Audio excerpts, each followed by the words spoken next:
Hello, everyone, and welcome to Hope. My name is Tammy Lynn Connors. Today, I have my new friend, Joshua. Do you go by Josh or Joshua?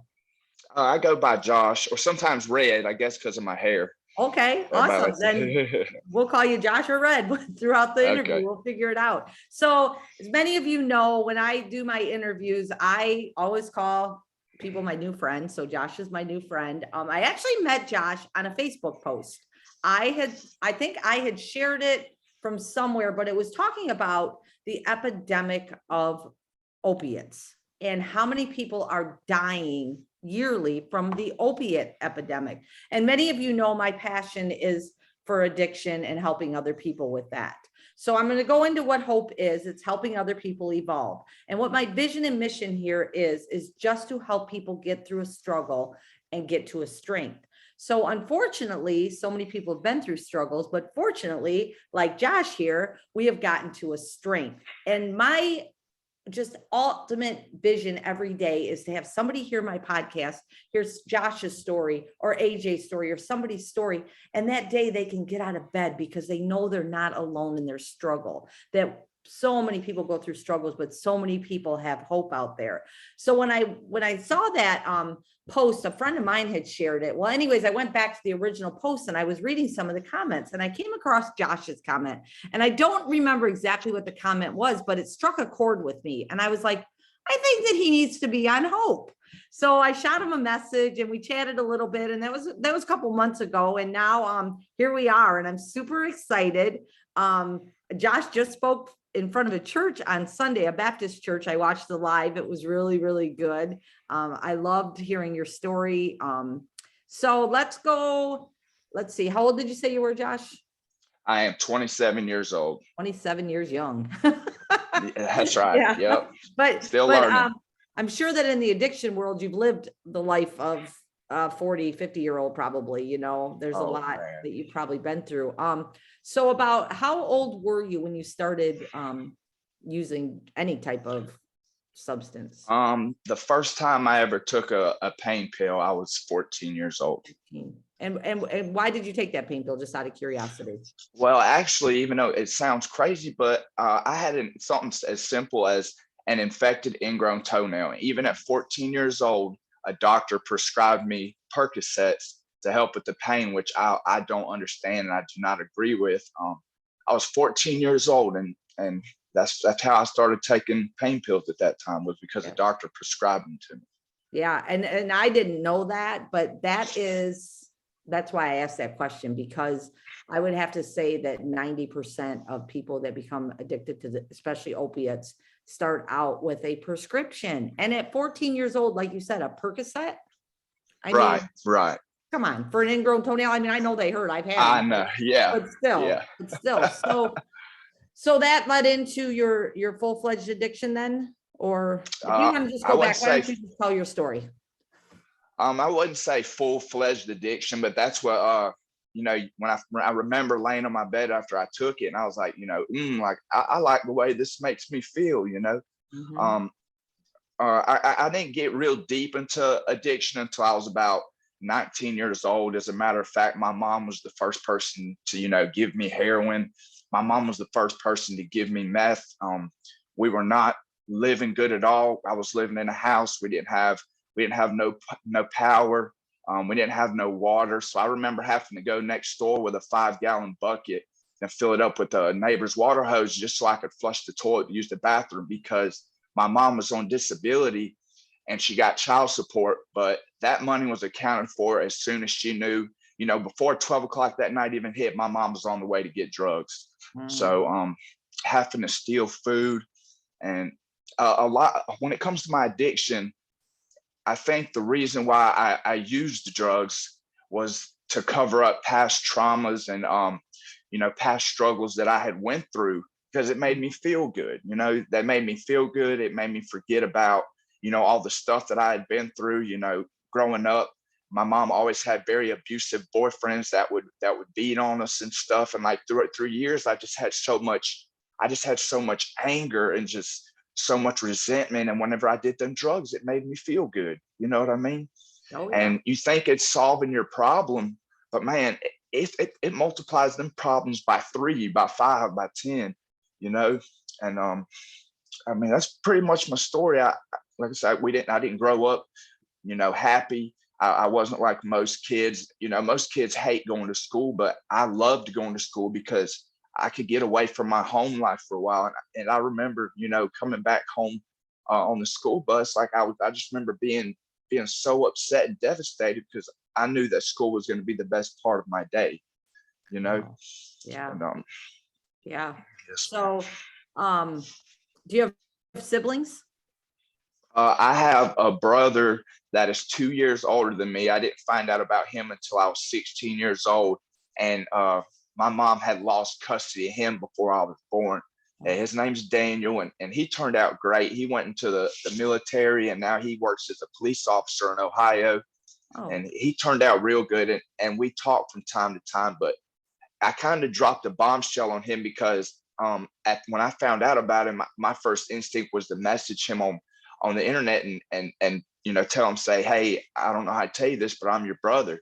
But it turns out that his parents, which would be his you know, his mom, not his real mom, but his right. mom and dad, they never told him that he come from somebody else. So that really dropped a bombshell on him. Yeah. And we talk here and there, but you know, I wish it was a lot more because I had always wanted a brother, you know. Right. And I kind of felt ashamed and embarrassed to talk to him because his life was the exact opposite of mine. And I just felt like, you know, I was going to be looked down on, you know, because he's very successful and very smart. And I feel like I got put on the other road, which beat me down, you know. Yeah. Yeah. Well, I have faith that that'll probably mend with you too. You know, it's, you know, so 19 is I mean, how long did so you've been sober now for 5 months, you said, but 3 years before that, right? What was, I guess, what was the turning point? What made you decide to get sober the first time?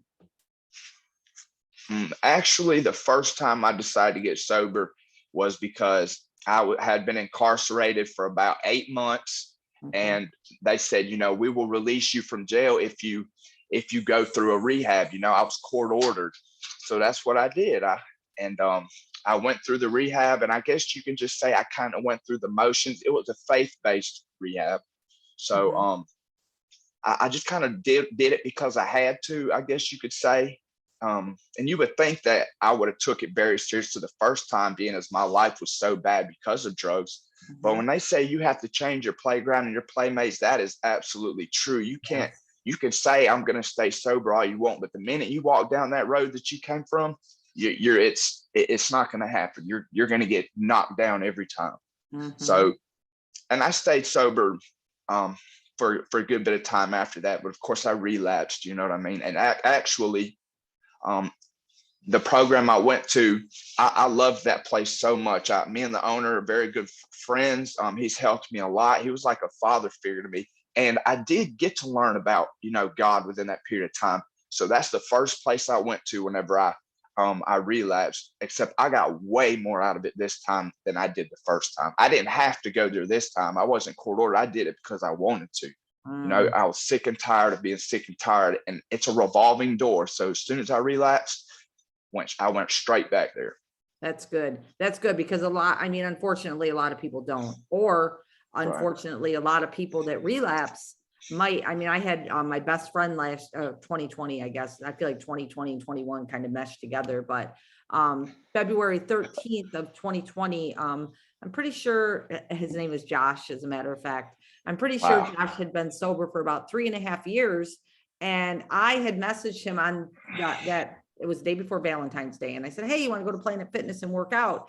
He's like, I'm at work. The Newsboys, I don't know if you know who that Christian band is, but he's like, they're they're playing a concert next door. Mike went, if you want to go. And I was like, I'm in my workout clothes. He's like, I'm kind of tired. I'm not really feeling great. I said, okay, well, what happened was he ended up taking a Percocet, and it was pure fentanyl, and we lost him the next day. Oh man. So when you say, you know, that God intervened with you at that time, you know, there's so many people out there that they don't get that second chance. and Correct. and I feel like, so as if you went right back, you said to recovery, then how long did you use in between there? Like that 3 years, and then when did you get sober again? Let's just go there. Oh, well, after about, I think, what are you, I'm sorry, what are you No, so you asking me said, exactly? you were sober for 3 years and then you relapsed. Right? Correct. Yes, ma'am. Okay, so when you relapsed, how long did you stay in the addiction before you went and decided again, like, A God, few I need weeks. help? No more than a month. Okay, okay. Yes, ma'am. So No. can I ask you a personal question about that? Because I always wondered this. Absolutely. I mean, honestly, I've been blessed that I've never relapsed, right? I'm coming up on 18 years sober and I've been 100% blessed. Wow. Was that feeling of you had to felt defeated again, right? Is that, I mean, Absolutely. I've always wanted to ask this question. Like when you relapse, I always think the comeback has got to be so hard, because not only are you upset at yourself because you relapse, but just so Right. the emotions and everything again, right? Oh, absolutely. Defeated isn't even the right word to use. It was so much more, because nobody is hard on me like I'm hard on me. I am my worst enemy. And yeah, I was super defeated, and I honestly felt like, I was worthless, and that's just how I always felt. But as crazy as it sounds, I needed that relapse to happen, because I was really just, even though I was sober, I was suffering in silence. I was not happy. And they say you relapse, long before you actually relapse, like it's a mindset that you have. But I needed that to happen, because the way that happened, it's like God broke my house down. I had built a house, but the foundation wasn't what it needed to be. Oh, So good. eventually that house is going to fall. You know what I mean? Yeah. And now he's building me up block by block. So I'm grateful for my relapse. Yeah. It might sound wild, but I am grateful for my relapse, because I'm just in a completely different mindset. And I also truly, with my heart, believe that if I were to relapse today, like I have no more chances. I really feel like that, because the last time I relapsed, I was found dead in the bathroom. You know what I mean? They brought me back to life, and I'll never forget that feeling of whenever they hit me and it woke me up, brought me back. That feeling that I had, I could never describe it in words. I could never describe it. So I need to do right with this chance. Like you said, there's people that they don't get that chance. Right. So what kind of person would I be to, not take that into consideration? Because, and now I'm here for a reason. Yeah. Even if I don't know what that reason is, I will find out. And I believe I'm kind of like you. I think my calling is to help people that have went through what I went through. And that's for that post you was talking about, that you seen, that comment. Yeah. I had probably 30 or 40 people message me, talking to me from all across the world about how I got clean, and if they mind if I talk to them and try to, and that's what I feel like my purpose is. Like, and long term, I would love to go to school and be a drug abuse counselor. I feel like that's my calling. Awesome. Well, you need to do that, because I think Yes, you'd be ma'am. great at it. And it's when you said about, had you overdosed before like that, where you were like flatlined? I actually two times, and years ago I did it on purpose. Okay. And what's crazy is a stranger, they found me every time. I was in my car, I was in the parking lot somewhere, and I just was sick and tired of life. And that's the coward way to go out. I know it is. But that was the first time that that happened to me, and it wasn't on purpose. Right. So you said when you woke up, like, I would call that like in a spiritual awakening, really, like, Oh, yes. and just knowing that, yes, I have a purpose here and I need to use that purpose. I say that a lot about anybody that's been through struggles that can get to a strength. I feel like there's so many times that I should not still be here, for sure, but I'm like, God put me through those struggles and said, okay, Tammy, you're going to live. When are you going to get it? Right. And then when I finally did the same, I mean, basically the same thing, I got on my stomach, I yelled, I screamed, I cried, God, I need your help. And I got sober that day too. And, I remember thinking to myself and talking to people later, like my blood alcohol was 0.399 the day before I quit. Wow. And I continued drinking the next day. So, and they're like, how did you not, go to a rehab or anything like that? I was like, it was, I mean, all God. I mean, I didn't seize, I didn't do any of that, which I could have easily. So I wanted Wow. to say, to you, I love the fact that you're out there sharing your story, because like you said, I feel like all of us on earth, every person on earth, our gift is to serve. That's what it is. We are just supposed Right. to help people in any situation. And when you're talking about doing drug counseling, that's amazing, because and I feel like we've lived it, so we can share Right. a little bit more of it, Now it's right? funny that you say that, because what I like to tell people is common ground is very important. Certain people, I can reach a whole audience of people that somebody that hasn't been addicted can't reach, because Mhm. we have common ground. Like, oh, you've been homeless, I've been there. You stealing for food, I've been there. You were addicted, I've been there. And them seeing me, it's like evangelism. Like they see that when you see the light in somebody else, and you're like, man, I really want that. And that's my job to tell them that they can have that. They Yes. can, and I will do whatever I can to help that person or persons. Yeah. You know what I mean? Because our life is very, very valuable. Yes, it is. It's very precious and very valuable. And Yes, I it want is. to ask another question about, so when you were sober those 3 years, and you said that you just kind of did the motions, right? Did you Right. not? So during that time, I feel like, a lot of times I hear of people that are sober in any aspect, but they're still miserable. And I Right. feel like it's because you're just living a lie. You haven't really worked on yourself, right? Absolutely. Yes, Yeah. ma'am. Yeah. So I mean, that's been a difference probably in you in this go round, correct? Correct. Absolutely. Yeah. Yeah. It's really the key is learning to cope with everyday struggles, whether you lose your job, whether you're financially struggling, a family member dies. The past, your first instinct is to get high. Well, Yes. mine was.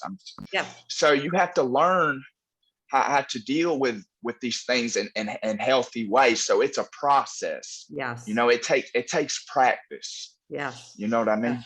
That was what you just said is extremely powerful, because I feel like people are like, oh, I'm going to get sober. Life's going to be great. Well, life Right. still happens, right? We still deal Right. with life every day. I mean, whether it's going to the store and you're in a traffic jam, or like you said, it's a death in the family, you lose a job, somebody, I don't know, somebody's not nice to you or something, but so what we need is to have those tools, to use those tools to get through those struggles. And you need to have the support of other people that have been through those struggles, or Absolutely. going through the struggle right now, but you guys can relate to each other. And that's a lot of why I do this, because I feel like I said in the beginning, so many people struggle and feel like they're the only person in this world going through that. Now you sit Absolutely. here at a young age of 27, which I think I commend you for that, because it's just awesome that you're doing this and that you're speaking it out to people.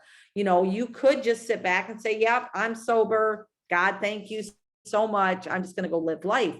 But instead, Right. you're out here speaking at churches, on social media, sharing your story. And I know that your struggle is real. I'm not sure about your mom, if how she is now. I know that I saw something a few weeks ago, to pray for her, and Yeah. yeah, and I that's a haven't real talked to her in struggle. about 7 years. Yeah, yeah, that's a real struggle, because I have a sister that's a full-fledged, alcoholic addict, and it's hard, it's hard, but we Right. can't, we can only do the best that we can with that. And I know that sometimes in the beginning of my recovery, and probably when I really started sharing more out loud, it was kind of hard for me because I thought to myself, and I don't know if you can relate to this, but I was like, how can I help other people when my own family is still struggling and I can't help Oh them? man, that is deep. That's true. That's deep. It's hard, right? I mean, Yes, it is. that is a struggle, but I had to put it in perspective of a lot of different things. I look at it like this. Okay, let's just say that my son, I tell him something, right? And he looks at me and he says, "Oh, okay, mom," right? No, doesn't think anything of it. He goes over to his friend's house and his friend's mom says the same exact thing. And he comes home and he's like, "Oh my gosh, so and so's mom said da da da da." And I'm looking at him like, I just said that same thing, right? And Yeah. so I put that in perspective, especially with people that are close to us, because they think we're Charlie Brown's teacher, wah, wah, wah, wah, wah, right? And I had a really hard time with that. And I hope that you don't ever let that hurt you, because I'm actually just saying this for me to you, because I've been there. Like I said, my sister still uses, I have a niece that overdosed 2 years ago. She has brain trauma injury. She lives in a brain trauma house. I have another niece that's on methadone. I have all of that around me. And for a while it stopped me and it made me think, what makes you think that you are good enough to go out there and help other people? But then Right. when we hear one person say, "Hey, Josh, I listened to you today, and because of you, I got through another day." Those are Wow. what keeps us going, Right. and like for your mom, for you, I will continue praying for you with that, and we have to work on us and know that we're out there doing the best that we can with what we have. Right.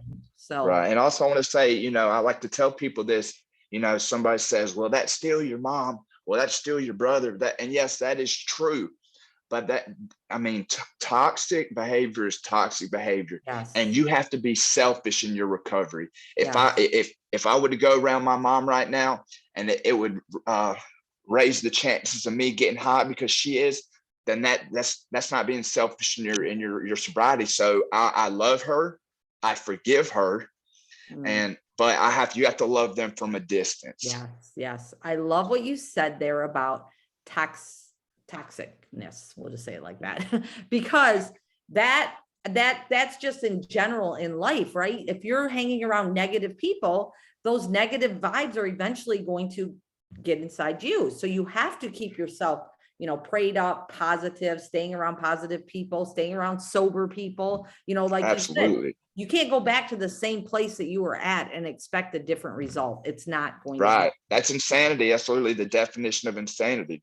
Exactly it. That's exactly it. So I am just blessed to know you. I can't wait, because I am going to we'll do this again. I love to check back in with people like in 6 months or whatever. And who knows, when I'm down South Absolutely. Carolina, hopefully maybe we can do a live interview together. That would be really cool. So That would be so cool. yeah, yeah. So I'm excited for you. I'm excited that we're friends on, Facebook, and I'm going to watch your journey, and I'm here cheering you on, and I can't wait till you say, yes, I'm in classes to do my drug Right. rehab stuff. I think that's awesome. Is there anything that you want to like end with to let anybody know anything, like, I don't know, some words of wisdom or Well, whatever? I think uh can I say my favorite Bible verse? Absolutely. You can say whatever you want. All right, 1 Corinthians 10:13 says, no temptation has overtaken you except what is common to man, and God is faithful. He will not let you become tempted beyond what you can bear. But when you do become tempted, he will provide you with a way out so that you can endure it. That's what I live by. Because temptation is everywhere, and it's not just drugs. It's women, it's food, it's all kinds of stuff.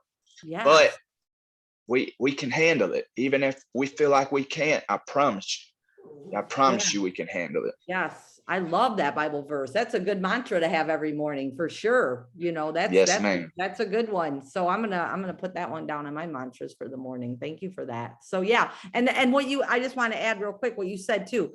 It doesn't necessarily have to be, drugs or alcohol. People are addicted to all kinds of things. There's food, there's gambling, there's all of these things. And I just said something the other day, and I was talking to a friend about our desires, and it's like we're trying to fill this void of something that we desire. But instead of trying to fill the void of our desire, if we learn what that desire is and fill it healthy, it can make the biggest difference in the world.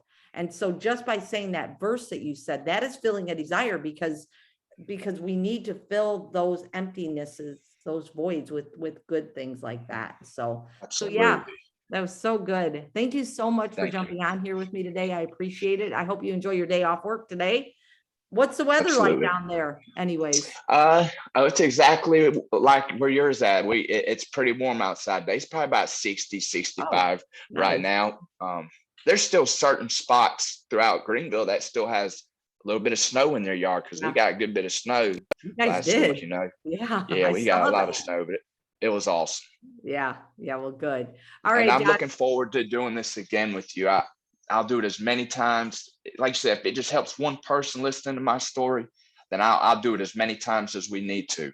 And Awesome. I appreciate you and I'm grateful for you. And I enjoy seeing your post on Facebook too, especially seeing Alcatraz. I'm jealous. Yeah, that was pretty cool. I was blessed to be there. So, all right, Josh, well, you have a great day. Okay. Thank you. You too. Thank you. Thank you, everybody, for joining us on Hope today. Have an amazing day.